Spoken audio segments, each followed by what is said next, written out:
다리오가 자기의 뜻대로 고관 120명을 세워 전국을 통치하게 하고 또 그들 위에 총리 셋을 두었으니 다니엘이 그 중에 하나이라. 이는 고관들로 총리에게 자기의 직무를 보고하게 하여 왕에게 손해가 없게 하려 함이었더라. 다니엘은 마음이 민첩하여 총리들과 고관들 위에 뛰어나므로 왕이 그를 세워 전국을 다스리게 하고자 한지라. 이에 총리들과 고관들이 국사에 대하여 다니엘을 고발할 근거를 찾고자 하였으나 아무 근거 아무 허물도 찾지 못하였으니 이는 그가 충성되어 아무 그릇됨도 없고 아무 허물도 없음이었더라. 그들이 이르되 이 다니엘은 그 하나님의 율법에서 근거를 찾지 못하면 그를 고발할 수 없으리라. 이에 총리들과 고관들이 모여 왕에게 나아가서 그에게 말하되 다리오 왕이여 만수무강하옵소서. 나라의 모든 총리와 지사와 총독과 법관과 관원이 의논하고 왕에게 한 법률을 세우며 한 금령을 정하실 것을 구하나이다. 왕이여, 그것은 곧 이제부터 30일 동안에 누구든지 왕외의 어떤 신에게나 사람에게 무엇을 구하면 사자굴에 던져넣기로 한 것이니이다. 그런즉 왕이여, 원하건대 금령을 세우시고 그 조서에 왕의 도장을 찍어 메대와 바사에 고치지 아니하는 규례를 따라 그것을 다시 고치지 못하게 하옵소서. 이에 다리오 왕이 조서에 왕의 도장을 찍어 금령을 내니라. 다니엘이 이 조서에 왕의 도장이 찍힌 것을 알고도 자기 집에 돌아가서는 윗방에 올라가 예루살렘으로 향한 창문을 열고 전에 하던 대로 하루 3번씩 무릎을 꿇고 기도하며 그의 하나님께 감사하였더라. 그 무리들이 모여서 다니엘이 자기 하나님 앞에 기도하며 간구하는 것을 발견하고 이에 그들이 나아가서 왕의 금령에 관하여 왕께 아뢰되 왕이여, 왕이 이미 금령에 왕의 도장을 찍어서 이제부터 30일 동안에는 누구든지 왕 외에 어떤 신에게나 사람에게 구하면 사자굴에 던져 넣기로 하지 아니하였나이까? 이 일이 확실하니 메대와 바사에 고치지 못하는 규례니라. 왕이여, 사로잡혀온 유다 자손 중에 다니엘이 왕과 왕의 도장이 찍힌 금령을 존중하지 아니하고 하루 3번씩 기도하나이다. 왕이 이 말을 듣고 그로 말미암아 심히 근심하여 다니엘을 구원하려고 마음을 쓰며 그를 건져내려고 힘을 다하다가 해가 질 때에 이르렀더라. 그 무리들이 또 모여 왕에게로 나아와서 왕께 말하되 왕이여, 메대와 바사의 규례를 아시거니와 왕께서 세우신 금령과 법도는 고치지 못할 것이니이다. 이에 왕이 명령하매 다니엘을 끌어다가 사자굴에 던져넣은지라.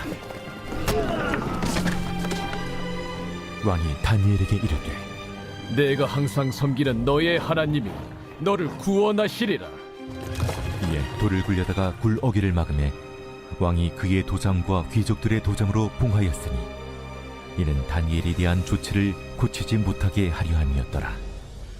왕이 궁에 돌아가서는 밤이 새도록 금식하고 그 앞에 오락을 그치고 잠자기를 마다하니라. 이튿날에 왕이 새벽에 일어나 급히 사자굴로 가서 다니엘이 든 굴에 가까이 이르러서 슬피 소리질러 다니엘에게 묻되 살아계시는 하나님의 종 다니엘아, 내가 항상 섬기는 내 하나님이 사자들에게서 능히 너를 구원하셨느냐? 다니엘이 왕에게 아뢰되 왕이여, 원하건대 왕은 만수무강하옵소서.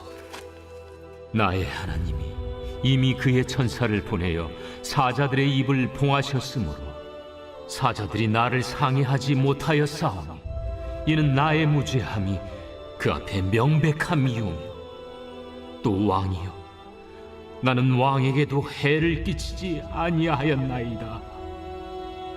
왕이 심히 기뻐서 명하여 다니엘을 굴에서 올리라 하매 그들이 다니엘을 굴에서 올린즉 그의 몸이 조금도 상하지 아니하였으니 이는 그가 자기의 하나님을 믿음이었더라.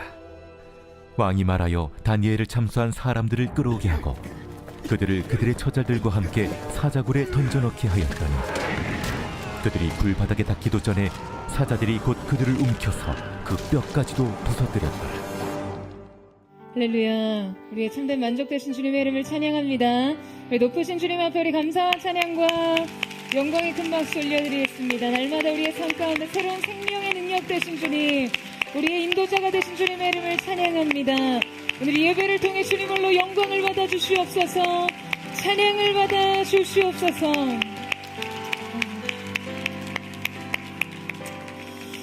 할렐루야. 네, 오늘 이 시간 하나님의 놀라운 은혜 가운데 한몸이를 우리 포드의 식구들 한번 바라보시면서요, 이 시간 영상으로 함께 예배하는 우리 흩어져 있는 모든 글로벌 포드 식구들에게도 우리 따뜻한 사랑과 격려와 축복의 박수를 서로에게 보내도록 하겠습니다. 주님의 놀라우신 은혜가 우리 모두에게 있게 되기를 주님의 이름으로 축복합니다. 할렐루야. 사랑하는 여러분, 성령 충만하십시오. 말씀 충만하십시오. 오늘 함께 드리는 이 예배가 우리의 삶을 재정비하는 관통선, 우리의 삶을 새롭게 하는 능력이 되기를 주님의 이름으로 축원합니다. 우리 옆에 사람과 이렇게 한번 축복하며 인사하셨으면 좋겠는데요. 믿음은 당신을 배반하지 않습니다. 이렇게 축복하시겠어요? 믿음은 당신을 배반하지 않습니다.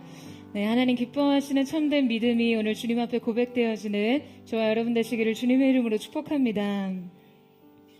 네, 팀 페리스의 타이탄의 도구들이라는 책에서는요, 이 다양한 분야에서 최정상에 오른 성공한 인물들, 즉 타이탄의 습관, 루틴, 그리고 삶의 철학들을 소개합니다. 많은 타이탄들이요, 공통적으로 이 하루를 시작할 때 특정한 어떤 아침 루틴과 원칙들을 가지고 있는데요. 뭐 예를 들면 명상, 일기 작성, 운동, 차 마시기 등이 있습니다. 그러니까 아침에 일찍 일어나는 게 중요한 것이 아니라 아침을 얼마나 일관적으로 시작하느냐가 중요하다는 것이죠. 결국 이러한 원칙의 일관성이 그들을 거인의 삶으로 이끌어 간다는 것입니다. 자, 오늘 본문 속에서도 이러한 삶의 원칙과 일관성을 지닌 영적 타이탄이 등장합니다. 다니엘의 삶은 타협하지 않는 믿음의 원칙과 일관성 있는 기도의 루틴을 가지고 있었어요. 그의 타이탄의 면모는 삶의 여러 부분에서 확인할 수 있는데요.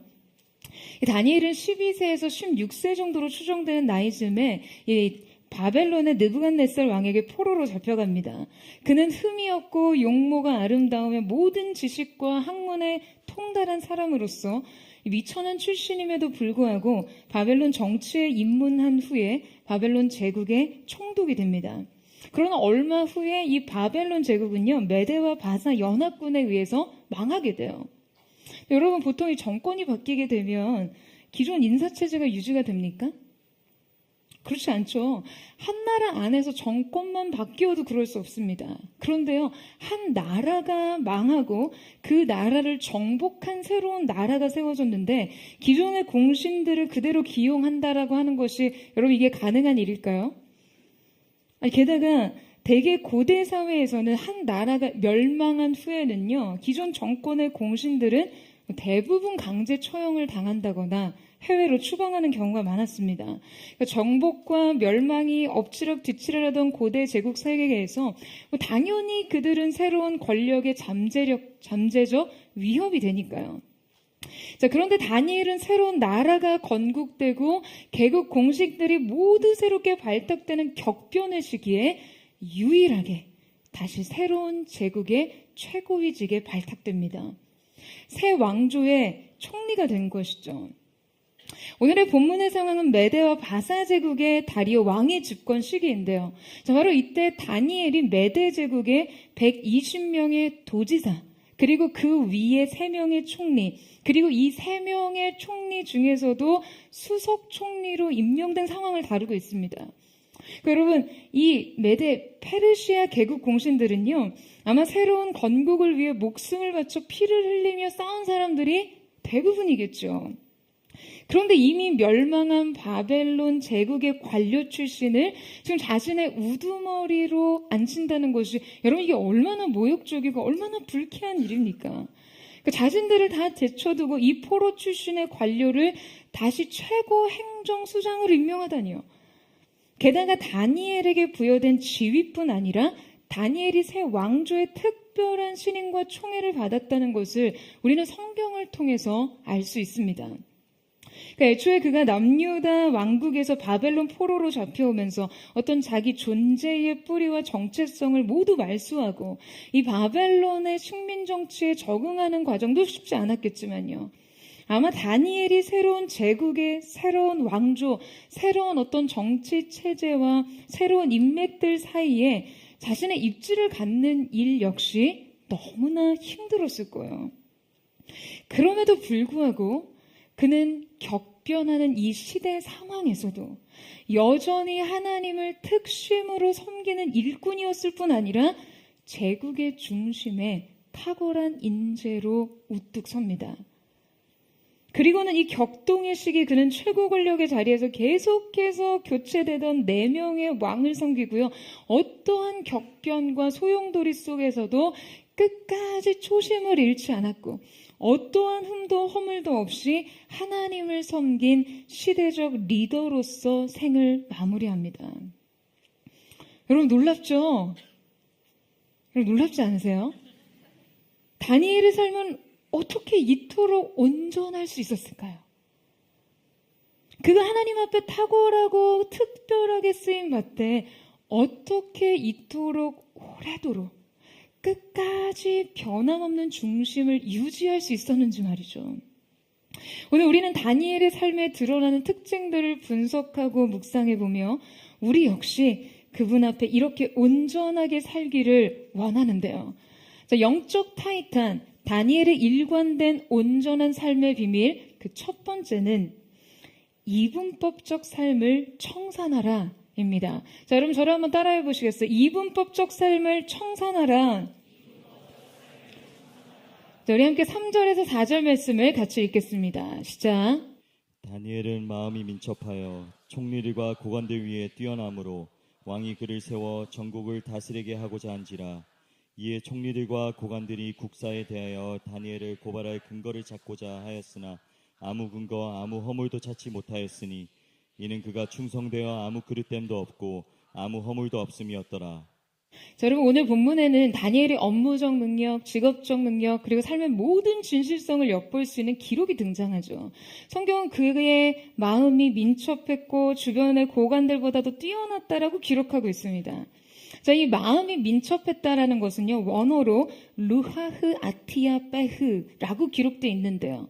자, 이것을 문자적으로 그대로 직역하면 그의 안에 탁월한 영혼이 있었다라는 말입니다. 그리고 원문상 주변의 총리와 고관들을 언급하면서 모든 전부라는 의미의 뜻인 단어 콜을 사용합니다. 그러니까 말하자면 주변의 모든 사람들 중에 다니엘이 가장 뛰어났다는 거죠. 그 뛰어남은요, 나차흐라는 단어로 표현되어 있는데요. 멀리 떨어진 곳에서도 밝게 빛나는 발광 상태라는 의미의 단어로서 지금 그가 다른 모든 총리들과 고관들 사이에서도 특별하게 빛나는 존재로서 부각되고 있었다는 거예요. 자, 그런데 이때 우리가 주목해야 할 것은요, 그의 이런 탁월한 영혼의 발현이 과연 어디에서 이토록 두각을 나타내었는지에 관한 것이죠. 그러니까 그의 영혼의 힘이 특별하게 발휘되던 영혼은 여러분 지금 어떤 종교 시스템이나 영성 프로그램과 같은 그런 데서가 아니었어요. 그는 분명 바깥일, 세상일, 가장 세속적이고 이교적이고 정치적이던 권력세계 안에서 자신의 영적인 능력을 발현했습니다. 그가 속한 사회는 자신의 민족을 지배하고 포로 삼았던 적국의 수뇌부였어요. 그곳에서 그가 날마다 하는 일은 이 이교도의 왕과 정부를 위한 일이었습니다. 여러분, 다니엘이 매일의 과업과 일상과 책임에 직면할 때 느꼈을 이 엄청난 이질감을 여러분 한번 생각해 보세요. 지금 이것은 엄밀히 표면적으로는요, 영적인 일도 하나님을 위한 일도 자신의 민족을 위한 일도 아니었습니다. 하지만 그는 이 모든 것을 탁월하게 감당했다라고 기록하고 있어요. 여러분 어떻게 해요?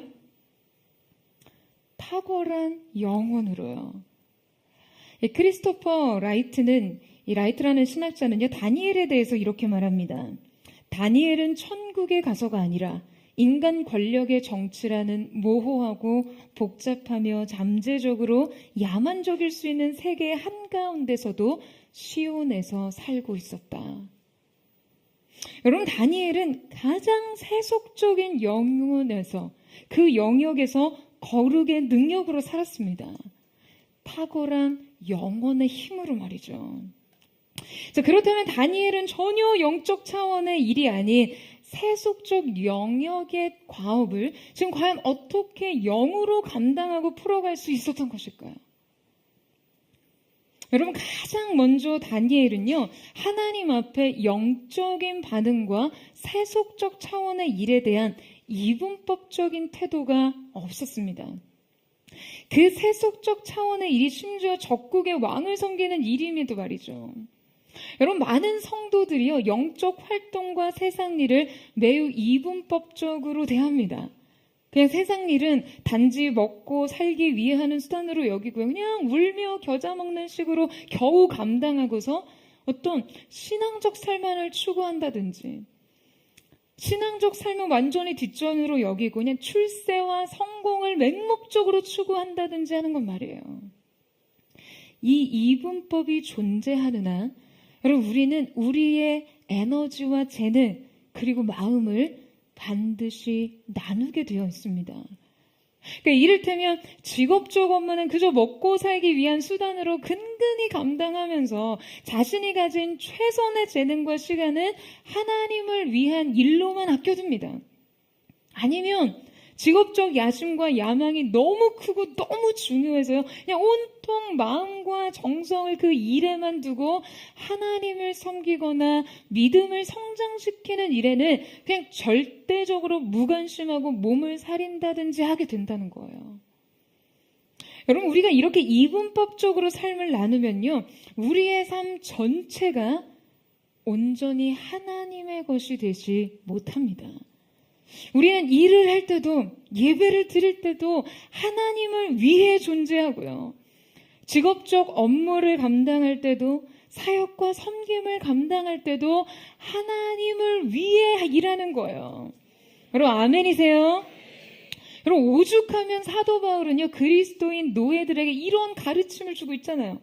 종들아, 모든 일에 육신의 상전들에게 순종하되 사람을 기쁘게 하는 자와 같이 눈가림만 하지 말고 오직 주를 두려워하여 성실한 마음으로 하라. 무슨 일을 하든지 마음을 다하여 주께 하듯 하고 사람에게 하듯 하지 말라. 이는 기업의 상을 주께 받을 줄 아나니 너희는 주 그리스도를 섬기느니라. 할렐루야. 여러분, 우리가 영으로 산다는 것은요, 먹고 마시든 무엇을 하든지 주님을 위해서 하는 것입니다. 여러분, 이 사실을 믿으세요? 가장 세속적인 차원의 일에도 임재가 필요하고요. 가장 하찮은 현실적 문제에도 하늘의 개입이 필요하다는 거예요. 직장에서든 가정에서든 어디서든 영으로 살라고 하니까 그 일은 안 하고요. 맨날 회사 가서도 예배만 드리고 전도만 하라, 뭐 그런 이야기를 하는 것이 아닙니다. 영적인 일의 우월감을 현실적 책임을 회피하는 것으로 표현하면 안 되는 거예요.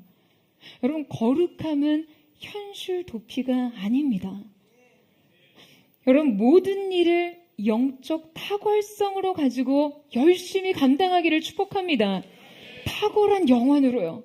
우리가 처리하는 모든 업무마다 하늘의 지혜가 있고 우리가 주도하는 새로운 개발의 창조주의 창의성이 부어지고 우리가 고객을 응대할 때마다 그리스도의 온유와 겸손이 뿜어져 나와야 합니다.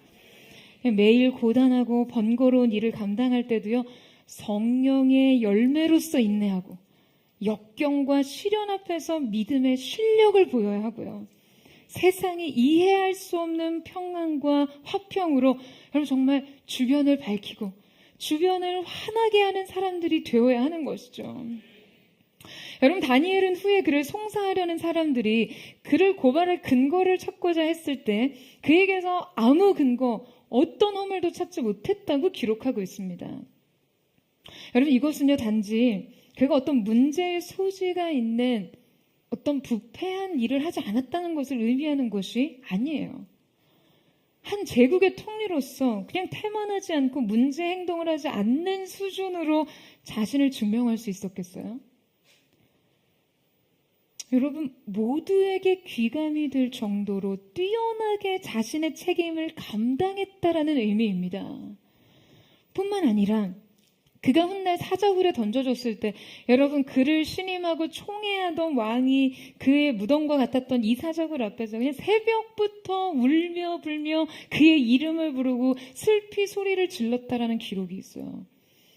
저는 이 장면 상상할 때마다 참 묘한 통쾌함을 느낍니다. 그 다니엘에 대한 다리오 왕의 그 신임이 얼마나 두터웠고 그에 대한 왕의 의존과 애착이 얼마나 컸으며 왕이 지금 자신의 충신 다니엘을 위해 이 정도로 슬퍼할 수 있었던 것일까요? 여러분, 이 관계를 통해 우리를 한번 돌아봐야 되지 않겠습니까? 우리가 믿지 않는 상사나 주변 사람들을 향해서 그냥 그들이 그리스도인이 아니라는 이유로 그들의 요구들에 대해서 그냥 무조건 시험이나 유혹으로 여기면서 배척하던 태도들 말이에요. 다니엘은 이방신을 숭상했던 이 적국의 왕조차 자신을 이토록 신임하고 총애할 정도로 그에게 사심 없이 헌신했음을 기억해야 합니다. 사랑하는 여러분, 무엇을 하든지 하나님의 영광을 위해 하십시오. 믿음과 현실, 신앙과 일, 고백과 삶의 이분법적 태도를 청산하세요. 공부를 하든지 고객을 응대하든지 아이를 돌보든지 거래를 성사시키든지 취업 준비를 하든지 하물며 백수가 됐다 하더라도 여러분의 모든 처지에서 그 모든 일에 영적 탁월성을 적용시키십시오. 눈가림으로 하지 마시고요. 탁월성과 진실성이 가장 세속적인 삶의 영역 가운데까지 드러나게 하세요. 저는 사랑하는 포드의 성도들이 세상 속에서 탁월한 영혼으로 모든 사람들보다 뛰어난 능력과 태도를 겸비한 그리스도의 편지로 읽혀지게 되기를 주님의 이름으로 축원합니다. 영적 타이탄 다니엘의 일관된 그 온전한 삶의 비밀 두 번째는 내적 방향성을 잃지 마라입니다. 자, 저를 따라해 보시겠어요? 내적 방향성을 잃지 마라. 자, 여러분, 이 다니엘이 가진 비범함은요, 그가 세상적으로 거둔 성공과 함께 영적인 탁월함을 여전히 유지할 수 있었다는 점입니다. 사람이 외적으로 출세하거나 어떤 비약적인 성공을 할 때요, 반대로 내부적으로는 쇠락의 길에 접어드는 사람이 숱하게 많습니다. 겉으로 보기에 여전히 성공가도 위에 있기 때문에 그의 내부적인 침륜이 눈에 띄지 않을 뿐이죠. 여러분, 성공은 사람을 쉽게 눈멀게 합니다. 그 많은 사람들이 인생의 크고 작은 성공에서 그 성취감, 성공감에 도취되어 균형감과 분별과 중심성을 잃어요. 다니엘이 외적인 성공에도 불구하고 그가 온전함을 지킬 수 있던 가장 큰 힘은 그가 가장 내밀하고 은밀한 교제를 깊이 있게 지속했다는 사실에 있습니다. 한 인생이 외적인 성공과 동시에 여러분 자신의 온전함을 지킬 수 있으려면 자신의 가장 내부적인 힘, 영혼의 가장 내밀한 부분, 하나님과의 가장 은밀한 교제를 끈질기게 지켜낼 수 있어야 합니다. 여러분, 다니엘의 삶에 두드러진 특징은 무엇보다요, 그가 특별한 기도의 사람이었다라는 점이에요. 자, 우리 함께 10절 말씀을 같이 한번 읽도록 하겠습니다. 시작. 다니엘이 이 조서에 왕의 도장이 찍힌 것을 알고도 자기 집에 돌아가서는 윗방에 올라가 예루살렘으로 향한 창문을 열고 전에 하던 대로 하루 3번씩 무릎을 꿇고 기도하며 그의 하나님께 감사하였더라. 자, 여러분, 성경은 그의 기도의 행위를 매우 구체적으로 기록하고 있습니다. 말씀의 기록을 보면 다니엘의 기도는 그의 일상에서 매우 규칙적으로 반복되는 습관이었음을 알 수 있어요. 다니엘의 기도 습관의 특징은 다음과 같습니다. 예루살렘을 향해 창문을 열고 하루에 3번씩 무릎을 꿇고 예전부터 해오던 그대로 감사 기도를 드리는 것이었어요. 무엇보다도 이 기도의 두드러진 특징은요, 그의 기도가 언제나 예루살렘을 향해 있었다라는 점이에요. 자, 여러분, 이것이 무엇을 말해줍니까? 첫째, 이것은 그의 삶의 원천이 어디로부터 흘러들어 오는지를 보여주는 것입니다. 그는 어떤 성공과 위기와 변화무쌍한 상황에서도요, 자신의 인격과 영감과 정체성이 어디로부터 흘러 들어와야 하는지를 정확하게 알고 있었어요. 여러분, 다니엘은 그 시대 가장 화려한 도시 문명을 일구고 가장 세계적 강력한 권력을 장악하고 세계 제국으로서 눈부신 업적을 가지고 있던 문화 속에서 살고 있었습니다. 다니엘의 집권 당시에 페르시아 제국은요, 인도 국경으로부터 그리스 국경까지 그 위세가 확장돼 있었어요. 그는 부유하고 뛰어난 집단 사이에서도 단연 우두머리로서 존재하면서 지상 권력의 핵심을 차지하고 있었습니다.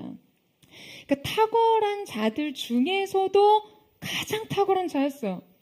그는 그야말로 초격차의 삶을 사는 사람이었죠. 자, 그런데 그런 그가 하루 3번 언제나 예루살렘을 향해 창문을 열었습니다. 그는 그 앞에서 늘 하던 대로 무릎을 꿇었어요. 무엇을 하든지 일정한 시각 이 방향을 향해 창문을 열고 무릎을 꿇었다는 것은요, 그가 자기의 삶의 원천을 어디로부터 끌어왔는지를 보여주는 것이죠. 그의 이 열린 창문은 예루살렘을 향해 드려지는 기도이기 이전에 예루살렘으로부터 영광의 임재가 들어오는 통로였습니다. 출구이기 이전에 입구였어요. 임재와 영광과 능력의 진입 통로 말이에요. 예루살렘을 향해 열린 이 창문은 그의 일과 삶으로 하나님의 임재와 영광의 통치가 들어오는 출입구가 된 것이죠. 이 창문의 의미 두 번째는 그의 삶의 지향점이 어디를 향하고 있는지를 보여주는 것입니다. 여러분, 우리는 언제나 이 두 가지를 의식해야 합니다. 원천과 지향점 말이에요. 내 삶의 원천이 어디로부터 흘러 들어오는지, 그리고 이 공급을 언제나 열어두면서 동시에 내 인생의 지향점이 어디를 향하고 있는지도 늘 점검해야 합니다. 여러분, 아멘이세요? 그의 기도는 그의 원천과 그의 삶의 지향점 모두를 보여주고 있어요. 여러분, 모세의 율법 어디에도요, 기도가 예루살렘을 향해 있어야 한다는 규례는 없습니다. 예루살렘을 향한 기도는 바로 과거 솔로몬의 성전 봉헌식 때 솔로몬이 했던 기도를 염두한 거예요. 열왕기상의 기록에 따르면 솔로몬은 훗날 이스라엘 자손들이 범죄하여 이방 땅으로 사로잡혀 가게 될 경우 그들이 흩어진 곳에서 이 성전을 향해, 이 성전이 있었던 예루살렘 쪽을 향해 기도할 경우 하나님께서 그들을 불쌍히 여기시고 그의 기도를 들으시고 그들을 용서하실 것을 기도하고 있었어요. 그러니까 여러분, 다니엘이 이 성경의 기록을 찾아냈다는 게 놀랍지 않으세요? 다니엘이 얼마나 말씀을 깊이 있게 연구하고 행했는지를 알 수 있죠. 저는 분명 다니엘이 이 솔로몬의 기도를 약속으로 붙잡고 이 약속에 끈질기게 매달린 기도를 하고 있었을 거라고 생각합니다. 여러분, 그는 비록 포로의 처지로 이방 땅에 잡혀왔지만 사실상 그의 삶은요, 이 민족적 수치와 실패에 조금도 얽매일 필요가 없습니다. 그 개인의 삶은 이미 민족의 운명과 거리가 있었어요. 그는 이미 사회적으로 엄청난 이 바벨론 출신, 페르시아 출신의 인재들과 견주어도 전혀 부족함이 없던 비약적인 출세를 한 사람이었으니까요. 그런 그가 자기 자신의 개인의 성공과 번영과 어울리지 않은 이 민족의 처지를 굳이 책임감으로 끌어안고 이미 물리적으로 파괴되어 존재하지도 않은 예루살렘 성전을 그리며 기도할 필요가 있냐라는 거죠. 여러분, 이 기도는 그 자신의 개인적 영달과 안위와 상관없이 하나님의 구원 계획과 민족의 운명에 대해 지금 그가 얼마나 깊은 사명과 책임을 끌어안고 사는지를 보여주는 것입니다. 여러분, 그는 늘 그 예루살렘을 향해 기도하면서 자신을 하나님의 방향과 일치시키고 그분의 목적과 계획에 자신의 초점을 분명히 했습니다. 이 기도의 행위는요, 마치 하루 3번 계속해서 나침반으로 방향을 재조정하는 것과 같아요. 실제 예루살렘을 향해 일정하게 서면서 나침반의 지침이, 그 자침이 언제나 진북하도록 계속해서 이 방위를 의식하듯이 자기의 영혼의 방향성을 하나님께로 조정하는 것이죠. 여러분, 저는 최근에 여러 가지 고민을 하면서 제 마음과 저의 목회적 방향성이 정말 주님을 향해 서도록 계속해서 초점을 명확히 한다는 것을 느낍니다. 포도는 매주 기도 모임에서 이 공간 확장을 위해 확장된 다음 예배 초소를 위해서 기도하고 있는데요. 특히나 최근 예배 때 좌석이 부족해서 일부 예배 때는 상당한 인원이 그냥 2층 계단 바닥에 앉아서 예배를 드리거나 뒤에 서서 예배하는 스태프들을 보면서요, 담임 목회자로서 이런 불편한 상황을 어떻게 해결을 해야 할지, 하나님께서 주신 은혜의 성장에 발맞춰서 이 공간적인 확장을 빠르게 이뤄가야 하지 않을까 굉장히 많은 고민을 하게 되고 때로는 막 조급한 마음이 들 때도 있습니다. 제가 지난 주일 예배 상황을 보면서는요, 과연 하반기에 이 공간에서 버티는 게 가능할까라는 생각이 들기도 했어요. 그러니까 적어도 예배 드리러 오는 성도들에게 편안한, 적어도 앉을 공간을 제공해 주는 것이 우리 책임이 아닌가, 마음이 무거워질 때가 있습니다. 그런데 확장을 위해서 기도하고 준비할 때마다 하나님께서 저에게 집요하게 찾으시는 한 가지 마음이 있다고 느껴요. 그것은 다름 아니라 집중이에요. 확장이 아니라 집중입니다. 하나님께서 찾으시는 마음에 대한 집중이요. 여러분, 오스왈드 챔버스의 책에서 제 안에 굉장히 강한 동의를 일으키며 이 경계석을 세웠던 이야기가 있었는데요. 성령의 자발적인 역사로 인해 발생한 그 놀라운 역사의 현장들이요, 시간이 지나면서 참된 영적 능력이 사라지며 퇴색하는 때가 찾아온다고 합니다. 그런데 그 시기는 놀랍게도 이 조직이 커지고 성공하게 되는 시기라는 거죠. 대부분의 교단과 선교단체가 성공적인 조직체가 되었을 때 실제 성령의 참된 영적 능력을 잃어버리는 경우가 허다하다는 거예요. 그 이유는 조직체를 크게 만들고 성공시키려는데 마음을 쏟게 되면서 지금의 모습을 존립하게 하였던 그 처음 것들이 땅에 떨어져 썩었기 때문입니다. 확장이 과제가 되는 순간 그것을 애초에 가능하게 했던 그 본질이 희석되기 쉽다라는 것이죠. 여러분, 너무나 중요한 이야기입니다. 얼마 전에 김환중 장로님과 교제하면서 장로님께서 저에게 가장 중요한 기도 제목이 뭔지를 물으셨어요. 그것을 위해 함께 기도해 주시겠다고요. 제가 그 질문을 받고 스스로 수많은 기도 제목 중에서도 단연코 가장 중요한 제목은 무엇인지를 키질해 보게 되었습니다. 여러분, 제 평생 소원은요, 부흥이 아니라 사랑이에요. 제 소원은 평생에 걸쳐 하나님을 순전하게 사랑하는 것입니다. 그래서 하나님께서 주시는 그 부흥을 언제나 갈망하고 꿈꾸면서도 부흥이 이 사랑을 방해하지 못하게 하는 것도 저의 책임입니다. 확장을 준비하되 확장이 지향점이 되지 않고 지향점은 언제나 사랑이 될 수 있도록 확장에 초점을 맞춘 목회가 아닌 하나님을 사랑하는 중심에 더욱 철저하게 초점을 맞추는 그 목회를 해야만 한다는 것이 최근 저의 생각이에요. 그리고 어느 때보다도 확장을 준비하는 순간 하나님께서는 처음 사랑에 집중하기를 원하신다라는 것을 느낍니다.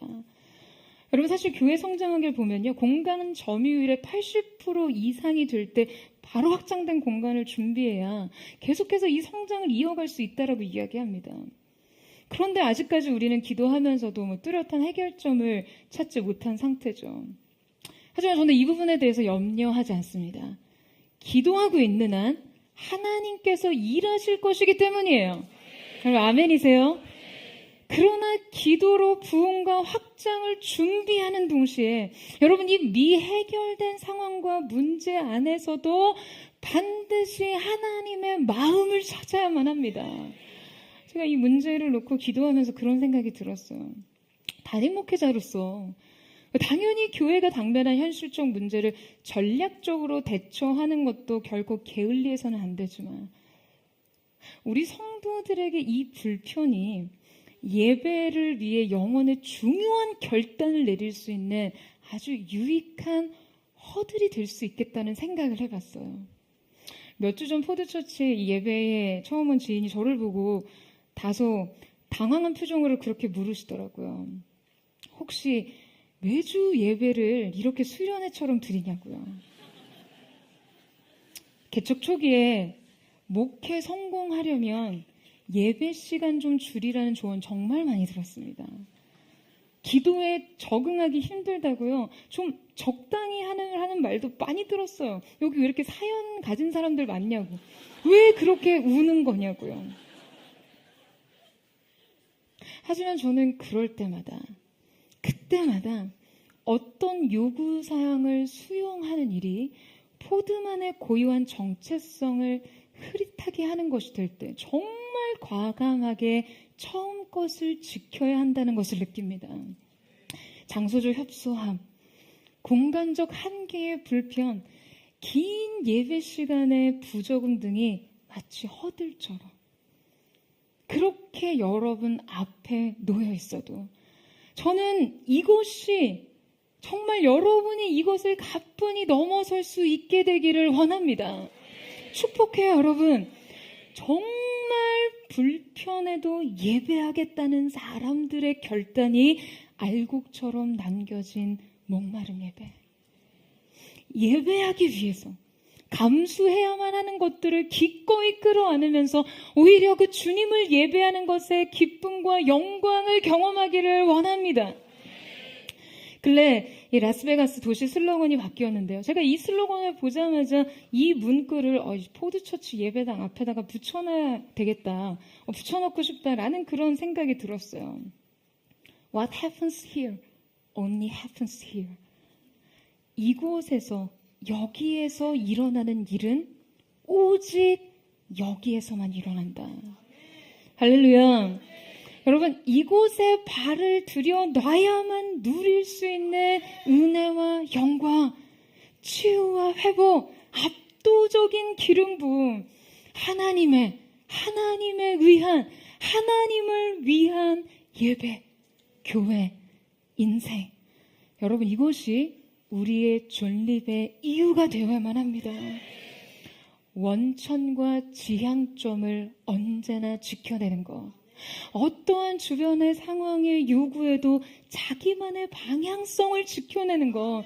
여러분 이것이 교회의 사명이고 여러분 개인의 인생 과제입니다. 여러분 인생에도 언제나 이것을 지키십시오. 매일의 삶에서 여러분을 여러분 되게 하는 진정한 힘, 그 힘의 공급을 일정하게 얻고 있는가? 그 원천을 향해 뿌리가 흙 속의 양분을 흡수하듯이 언제나 일정의 방향성을 갖고 뻗어나가고 있는가? 그리고 여러분이 궁극적으로 나아가야 할 방향성, 여러분의 고유한 사명과 부르심, 여러분을 향한 하나님의 독특한 계획을 계속해서 의식하고 있는가? 오늘 나의 작은 선택과 행동과 내적 상태가 이 종착을 향한 일보 전진이 될 수 있는가? 비록 큰 보폭의 걸음은, 빠른 걸음은 아닐지라도 적어도 어떤 상황에서도 흔들리지 않는, 흔들림 없이 이 시선을 지켜내는가? 사랑하는 여러분, 여러분을 여러분 되게 하는 이 원천과 지향점을 언제나 의식하십시오. 다니엘이 자신에게 맡겨진 대업을 완수하는 그 분주한 과정에서도 하루 3번 정해진 시간 일정한 방향을 향해 무릎 꿇었듯이 여러분 그렇게 점검하세요. 저는 사랑하는 포드가 언제나 이 원천과 지향점을 잃어버리지 않는 순수한 사랑의 예배자 되기를 주님의 이름으로 축원합니다. 마지막으로 영적 타이탄 다니엘의 일관된 그 온전한 삶의 비밀 3번째는 상황에 따라 기준을 낮추지 마라입니다. 자, 저를 따라해 보시겠어요? 상황에 따라 기준을 낮추지 마라. 자, 우리 10절 말씀을 같이 읽겠습니다. 시작. 다니엘이 이 조서에 왕의 도장이 찍힌 것을 알고도 자기 집에 돌아가서는 윗방에 올라가 예루살렘으로 향한 창문을 열고 전에 하던 대로 하루 3번씩 무릎을 꿇고 기도하며 그의 하나님께 감사하였더라. 자, 다니엘이 최정상에 섰을 때 가장 탁월한 군사가 여러분 가장 많은 화살의 표적이 되듯이요. 그는 적들의 공격에 쉽게 노출될 수밖에 없었습니다. 그는 주변 정치 세계 모든 존재들이요 그를 매우 시기했고 그가 누리는 높은 지위와 명예와 권력을 질투했어요. 뿐만 아니라 그가 이 제국에서 태어난 남다른 출신의 엘리트 계급이 아니잖아요. 그는 인종적, 사회적 배경이 엄연히 다른 이민족의 포로였습니다. 그래서 13절 말씀을 보면 다니엘의 적들은 다니엘에 대해 언급하면서 사로잡혀온 유다 자손종이라고 비아냥거리는데요. 유다 포로들이 바벨론 군대에 이끌려 강제로 끌려온 지는 이미 여러분 50년이 지났었죠. 그러니까 유대 민족은 사실상 바벨론 제국으로부터 2세대에 걸쳐서 메대 제국에 아예 정착된 사람들이었어요. 게다가 다니엘과 같은 유다 왕국의 귀족 출신 계급은요, 이곳에서 학문적, 문화적, 재교육을 통해 이 제국의 사회적, 정치적 체제에 그냥 철저하게 통합된 사람이었습니다. 하지만 결정적 순간에 사람들은 언제나 자신의 개인적 차원의 질투와 미움을 집단적 차원의 교만과 연결시킵니다. 자신이 질투한 건 유다 백성 자체가 아니라 이 다니엘의 비범한 능력이었지만 이 특정한 인물이 자신들이 그토록 경멸하는 인종이나 집단, 계급과 출신에 속해 있을 때 더 견디기 힘들어하는 것이죠. 그래서 이때 이 질투와 경멸, 미움 등은요 집단적 교만과 이기심과 연결되어서 아주 뿌리 깊은 사회적 차별을 만들어냅니다. 당시 다니엘이 처한 상황도 그랬어요. 그들은 다니엘을 질투했고 미워했고 경멸했고 어떻게든 그를 자신들의 사회에서 처벌하고 추방하고 싶어 한 것이죠. 하지만 생각보다 그들이 다니엘을 위험에 빠뜨리는 것은 쉽지 않았습니다. 왜냐하면요, 이 다니엘에게는 어떠한 약점도 존재하지 않았기 때문이에요. 그래서 그들이 어떻게 여러분 다니엘을 무너뜨리기로 하죠? 바로 다니엘의 강점을 이용하는 것이었어요. 여러분, 사단이 누군가를 올무에 걸리게 할 때는요, 이 덫은 약점을 통해서 작용할 수도 있지만 동시에 그의 강점을 이용한다라는 것을 기억하세요. 그 아주 명백하고 쉬운 유혹과 시험 외에도 우리의 강점이나 어떤 은사라고 여기는 것에 대해서도 덫을 놓을 수 있다는 점을 말이에요. 그러니까 여러분, 그만큼 사단은 너무나 교활한 적입니다. 그러니까 우리가 이 교활함에 패배하지 않으려면 우리의 강점이든 우리의 약점이든 무엇에든 하나님의 특별한 보호와 은총이 따르기를 언제나 겸손하게 기도해야 합니다. 그들은 다니엘의 하나님을 향한 지극한 충성심과 지독하게 반복적인 성실을 이용하기로 해요. 하지만 지금의 법령으로는 다니엘의 신앙심에 대해 위협할 수 없다는 것을 알고 그들은 다니엘을 공경에 빠뜨릴 법안을 꾸며 왕의 재가를 얻고 공표합니다. 그 내용은요, 30일간 누구든지 왕 외에 어떤 신이나 사람에게 기도하지 않게 하는 것이었어요. 매우 전략적으로 함정을 만든 것이죠. 그들은 이 법령의 준수를 올무로 다니엘을 위험에 빠뜨립니다. 그들은 다니엘이 자신의 신앙적 정절과 국가의 법 사이에서 양자택일할 수 없는 상황으로 몰고 가요. 그런데 여러분, 이 상황이 분명 다니엘에게는 치명적인 위기 상황이기는 했지만 그 위기란 다니엘의 독특한 기질과 신앙 때문에 발생한 위기였어요. 이게 무슨 말이냐면요, 다니엘은 이 위험을 빠져나갈 방도를 얼마든지 마련할 수 있었다라는 것입니다. 그저 이 위헌적인 법률이 시행되는 딱 30일간 기도를 공개적으로 피하기만 하면 되는 일이었어요. 기도를 아예 하지 말라는 것도 아니고요, 공개적으로만 안 하면 되는 일이에요. 사실 다니엘이 늘상 지켜오던 기도의 습관대로 하루 3번 예루살렘을 향해 창을 열고 이 열린 창 앞에서 무릎 꿇고 할 필요는 없었습니다. 어느 율법에도 이런 내용을 요구하거나 강요한 적이 없었어요. 그저 이것은 다니엘의 개인적 습관일 뿐이었죠. 그러면 30일 정도만 다니엘이 좀 문 좀 닫고 몰래 조용히 기도하면 될 일이었습니다. 굳이 그를 어떻게든 넘어뜨리는 적들 앞에서 여러분 보란듯이 이렇게 기도할 필요가 있을까요? 여러분, 이것이 우리가 매우 쉽게 걸려드는 문제입니다. 바로 상황에 따라 자신의 기준을 타협하는 문제 말이에요. 여러분, 다니엘의 이 기도는 쉽게 타협할 수 없는 것이었어요. 왜요? 그에게 철회하기 힘든 습관이었기 때문입니까? 아니요, 여러분. 이것은 단지 행위의 문제가 아니라 고백의 문제였습니다. 세상은, 그리고 사단은 언제나 우리에게 어떤 행위를 하거나 혹은 하지 못하게 함으로써 우리가 어떤 가치를 선택하는지를 봅니다. 이 행위 안에는요, 반드시 고백이 포함되어 있어요. 이 기준에는 자신의 가치 선택이 포함된 것이죠. 지금 다니엘의 적들이 그를 위험에 빠뜨리려는 의도는 바로 이 기도를 멈춘다면 다니엘 스스로 이것을 인정하는 셈이 되기 때문에 지금 이런 법령을 만든 것이죠.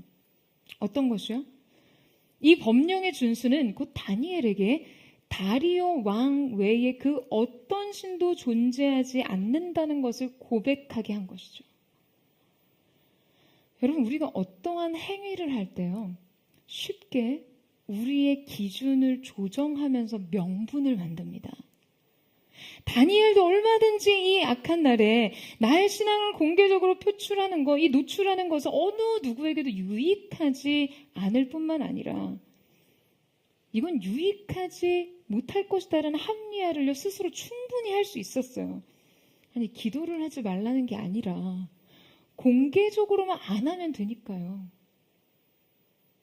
여러분, 우리의 인생에도 이러한 일이 자주 일어납니다. 우리는 우리의 신앙을 위협하는 어떤 유혹과 시험 앞에서 종종 우리의 기준을 낮추면서 쉽게 타협하고 말아요. 이것은 분명한 타협이고 기만하는 일임에도 이 명분 아래서 자신을 숨기는 것이죠. 여러분, 하지만 다니엘은 우리가 앞서 읽은 말씀에서 언급했듯이 다니엘이 이 조서에 왕의 도장이 찍힌 것을 알고도 자기의 집으로 돌아가서 전에 하던 방식 그대로 기도합니다. 조금도 주저함 없이요. 그는 결정해요. 하던 대로 기도하기로 합니다. 그저 기도의 방식을 안전하게 바꾸면 될 일이었는데 시퍼런 눈을 뜨고 그의 대적자들이 그를 보고 있다는 것을 알고도 굳이 하루에 3번이나 굳이 창문을 활짝 열고 굳이 공개적으로 기도를 하는 것이죠. 왜입니까? 이것이 그저 행위에 그친다는 것은 명분과 합리화예요. 다니엘이 보기에 이것은 그저 행위와 습관의 문제가 아니었습니다. 이것은 그저 60년 동안 지속하던 그의 거룩한 습관을 그냥 목에 칼이 들어와도 고집해야 했기 때문이 아니었어요. 여러분, 그에게 이것은 하나님에 대한 자신의 믿음의 고백과 충성의 문제였습니다. 그리고 그는 자신의 이 결정과 행위에 최악의 책임이 부여될 수 있다는 것을 이미 알았어요. 그 최악의 책임은 자신의 목숨값이었어요. 하지만 결코 물러설 수 없는 가치와 의미가 이 행위의 결단에 포함되어 있다는 것을 인정했던 것이죠. 여러분, 우리가 때로 어떤 일을 결정할 때 이 결정이 조금만 물러서도요, 모든 상황을 매우 편안하고 매끄럽게 하는 경우를 직면할 때가 있습니다. 그래서 많은 사람들이 자신의 안전과 유익을 위해서 매우 쉽게 명분과 합리화를 만듭니다. 그런데 그것이 단지 그 행위 자체보다 훨씬 더 많은 가치와 의미를 내포할 때가 있어요. 여러분, 그럴 때는요, 절대로 물러서시면 안 됩니다. 그 상황에 맞게 여러분의 기준을 조정하시면 안 돼요. 자신에게도 사람들에게도 충분히 설득적인 명분을 만들어서 한 발 물러서는 순간 더 이상 우리에게 신앙이 관계와 순종의 문제로 다가오지 않습니다. 설득과 타협의 문제로 대체돼요. 내 논리와 이해 타산이 개입됩니다. 여러분, 하나님과 우리 관계는 매우 절대적인 권위와 주권이 언제나 세워져 있어야만 합니다.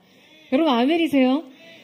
그런데 우리가 이렇게 기준점을 우리 마음대로 우리에게 맞게 자꾸 조정하다 보면요, 결코 하나님 앞에 절대적 충성과 순종을 드릴 수 없습니다.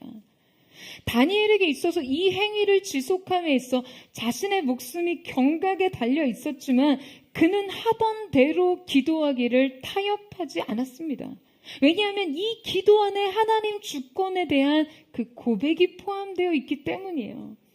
그가 가장 중요하게 생각했던 삶의 가치는 외적인 성공이나 부유함, 권력과 명예 같은 것이 아니었습니다.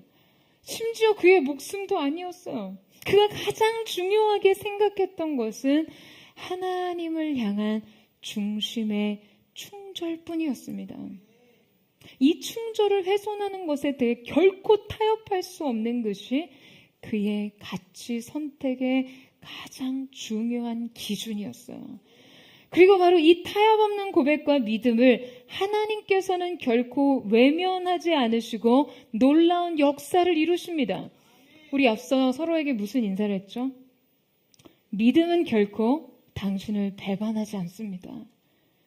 이튿날 왕이 새벽에 일어나서 급히 사자굴로 가서 다니엘이 든 굴 가까이 이르러 슬피 울며 소리질러 다니엘을 불렀어요.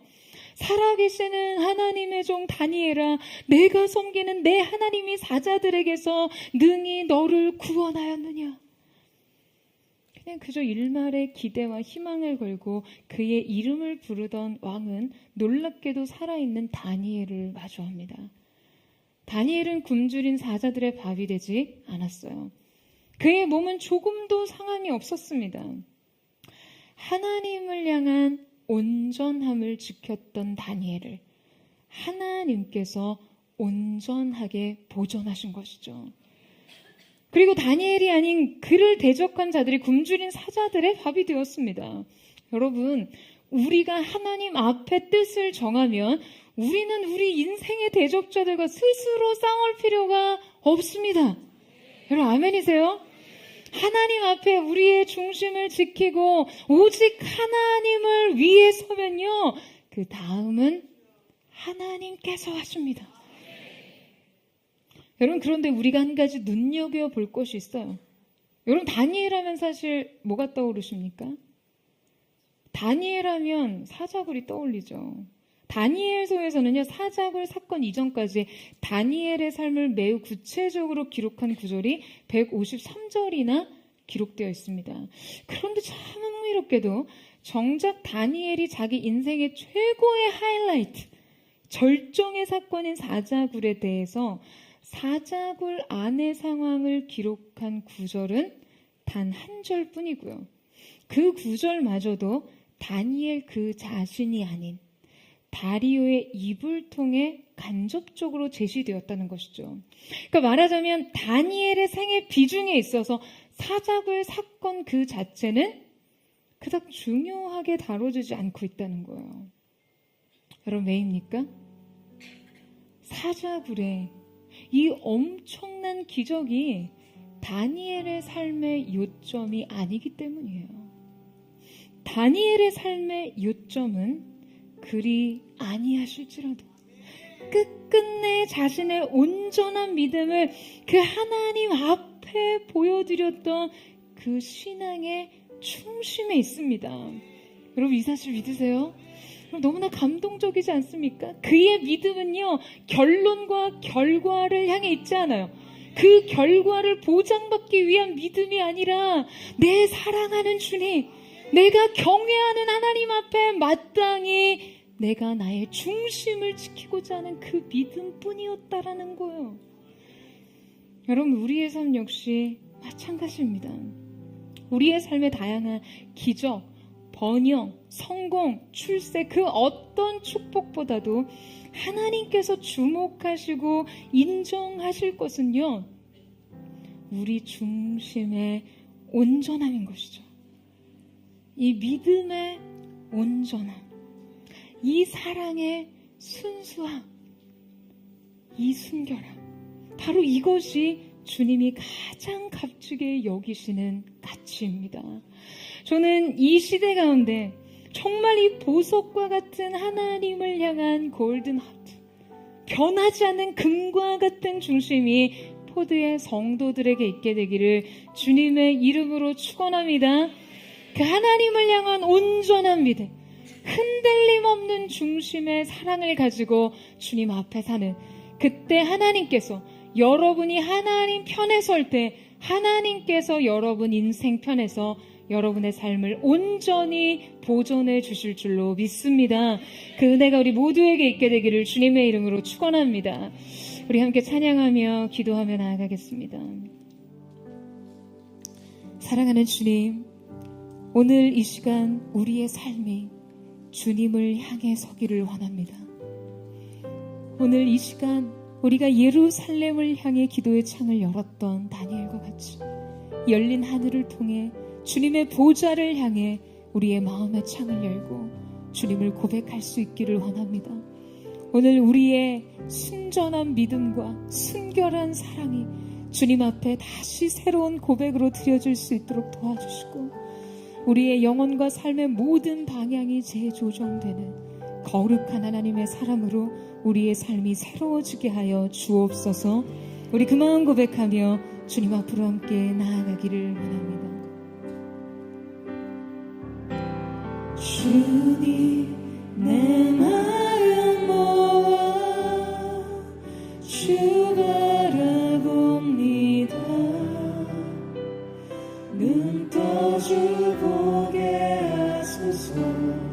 오 주님, 내가 주께 가오니 말씀하시고 새롭게 하소서. 내가 전심으로 주 얼굴 구하리니 주의 뜻대로 나를 세우시리라. 오직 믿음으로 주를 바라보리니 늘 주님 곁에 서리라. 우리 함께 고백합니다. 주님, 내 마음 주님, 내 마음 주 바라봅니다. 눈 떠주 보게 하소서. 오 주님 내가 주께 가오니 말씀하시고 새롭게 하소서.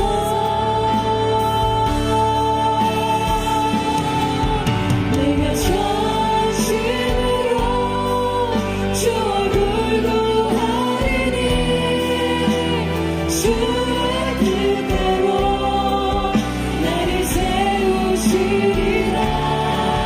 오직 믿음으로 주를 바라보리니 늘 주님 곁에 서리라. 우리 고백합니다. 주님 내 마음을 주님 내 마음 우리가 주님을 바라봅니다. 주 바라봅니다. 눈 떠주 보게 하소서. 오 주님 내가 주께 가오니 말씀하시고 새롭게 하소서. 내가 전심으로 주 얼굴 구하리니 주의 뜻대로 나를 세우시리라. 오직 믿음으로 주를 바라보리니 늘 주님 곁에서 내가 전심으로 주 얼굴 구하는 주의 뜻대로 나를 세우시리라. 오직 믿음으로 주를 바라보리니 늘 주님 곁에서 우리 두 손 높이 고백합니다. 내가 전심으로 주의 얼굴 구하리니 주의 뜻대로 나를 세우시리라. 오직 믿음으로 주를 바라보리니 늘 주님 곁에서 늘 주님 곁에서라. 늘 주님 곁에서 늘 주님 곁에서리라. 사랑하는 여러분, 여러분의 인생은 무엇을 향해 서 있습니까? 세상의 화려한 높은 권력과 여러분이 얻을 수 있는 세상의 안위와 만족과 세상 쾌락과 즐거움, 허영을 향해 서 있진 않으십니까? 사랑하는 여러분, 오늘 이 예배를 통해 여러분 인생의 나침반 말씀과 기도 안에서 증복하시기를 축원합니다. 하나님의 뜻과 방향을 향해 서세요. 세상으로부터 무엇을 얻고 어떤 지위를 가질까 노력하고 그것을 추구하기보다 여러분의 온 마음과 온 뜻과 정성이 주님을 향해 서는 은혜가 있게 되기를 주님의 이름으로 축원합니다. 여러분, 다니엘의 인생 평생 그의 삶에서 단 한 번도 성공과 출세와 권력욕을 향해 선 적이 없었어요.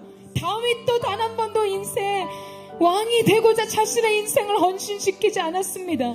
요셉도 이집트의 총리가 되고자 자신의 삶을 인생의 스펙과 노력으로 최선으로 인생의 계단을 따라 오르지 않았어요. 오직 순전한 중심으로 주님의 뜻을 향해 설 때, 주님을 경외하는 마음으로 코람되어 하나님의 시선 앞에서 자신의 인생을 세울 때 하나님께서 세상의 중심에 하나님을 위한 한 사람으로 세우시는 줄로 믿습니다. 사랑하는 여러분, 먹고 원하시는 무엇을 하든지 주님의 영광을 위해 하기를 예수님의 이름으로 축원합니다. 우리의 마음, 우리의 뜻, 우리의 삶을 주님께 드리기를 원합니다. 사랑과 충성으로 주님을 위해 살기를 원하오니 우리의 마음을 받아 주시옵소서. 이 전심으로 주의 한번 부르짖고 우리 예수의 동성으로 기도합니다. 주여, 사랑하는 주님, 우리가 주님의 얼굴을 향해 섭니다. 우리의 마음의 소망, 주님을 향해 우리의 삶을 드리기를 원합니다. 주님의 영광을 위해 하나님을 위한 예배, 교회, 인생이 되도록 오늘 이 시간 우리가 순전한 믿음과 순결한 사랑으로 주님을 같이 설 수 있기를 원합니다. 주님 받으소서.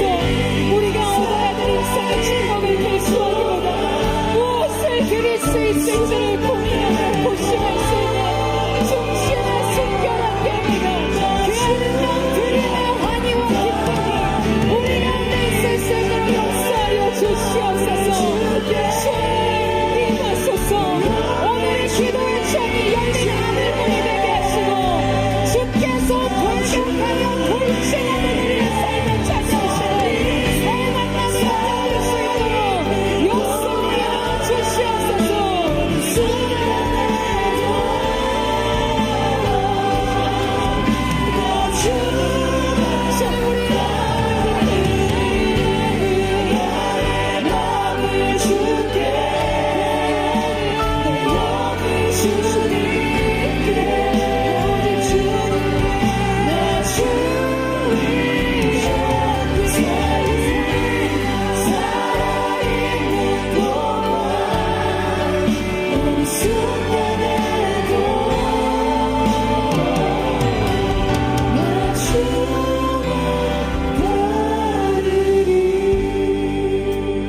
주님, 이것이 우리의 소망입니다.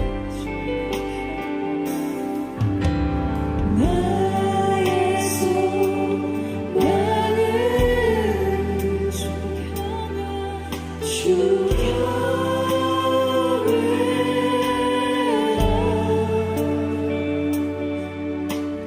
내 마음 다해 주경배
주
사랑하는 주님, 우리가 어떠한 순간에도 주님이 우리의 삶을 가능하게 해주셨던 그 처음 것, 주님이 이 주님의 몸된 교회를 가능하게 하셨던 존립의 첫사랑의 그 고백이 언제나 우리 가운데 살아 숨쉬는 살아있는 마음이 될 수 있기를 원합니다.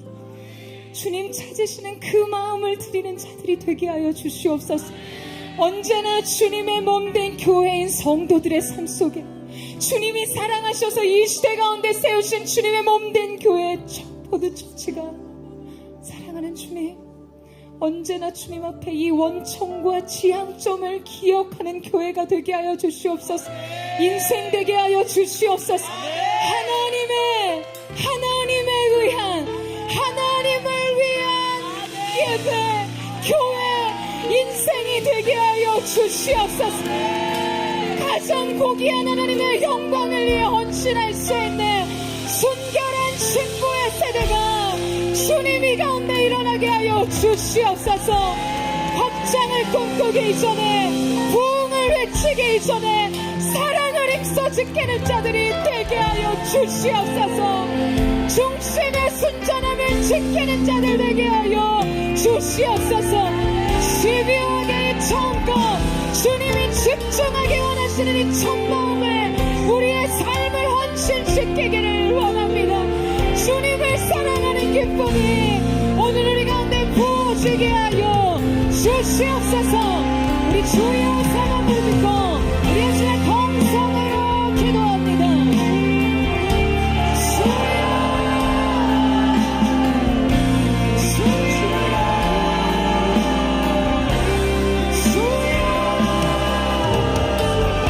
사랑하는 주님, 우리의 삶에 주님을 향해서 주 손에 능력도 아닌 주님의 얼굴을 기쁨으로 주님 앞에 섰습니다.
오늘 이 시간 하나님께서 하늘을 향해 열린 이 창을 통해 주님의 통치와 임재로 우리 가운데 임하실 줄로 믿습니다.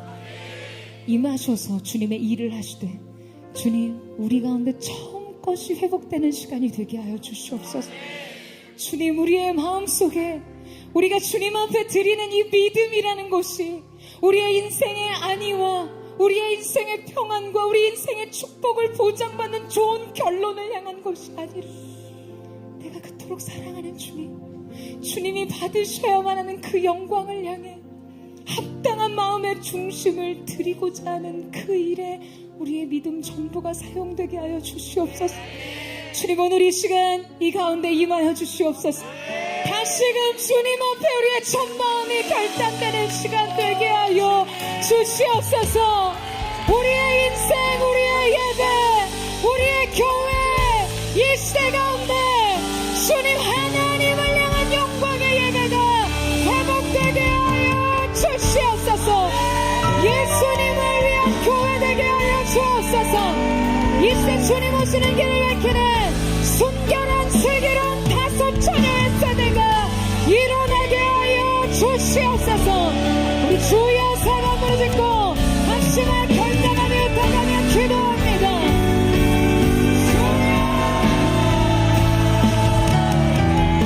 주님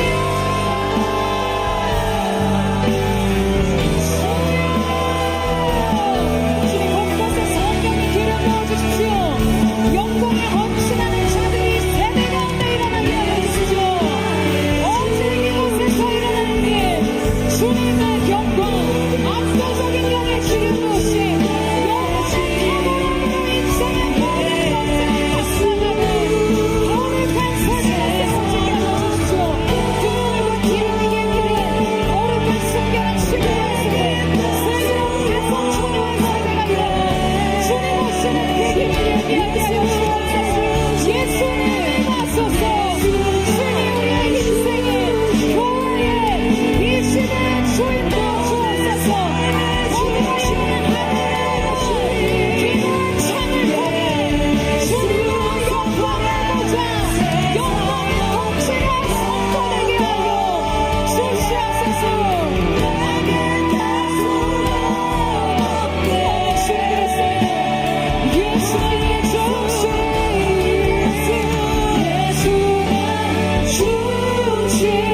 교회 주신 대신 예수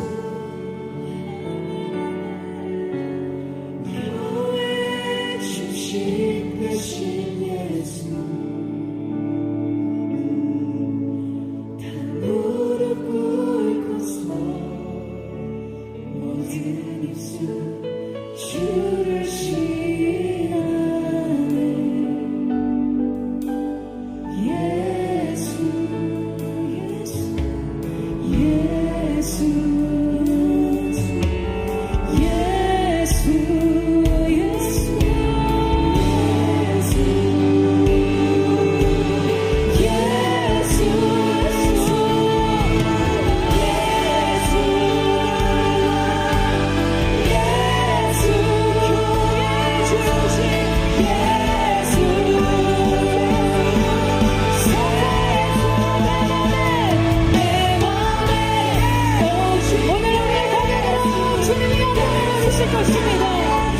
주님 오늘 이 고백을 지키며 평생에서 하염없이 주님에게 행하게 하소서.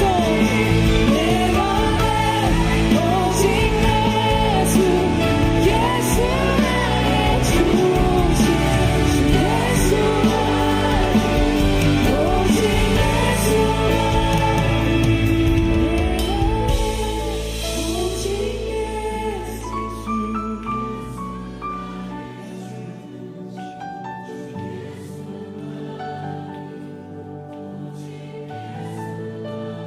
예수 사랑하는 주님, 이 고백입니다. 우리의 삶 평생 주님 이 고백을 지키며 살기를 원합니다.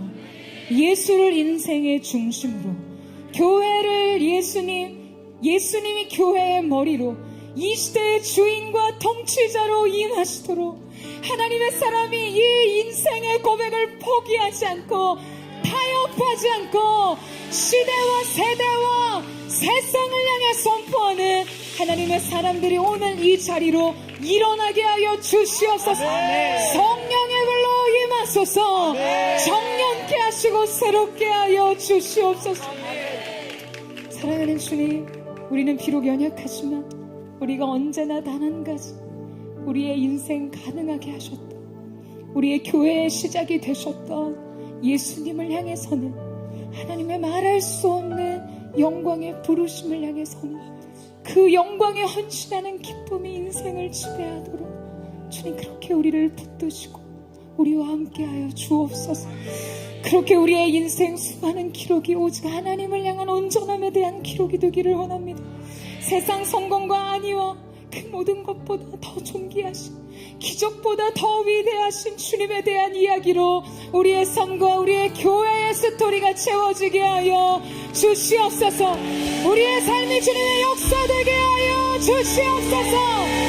주님의 교회여 일어날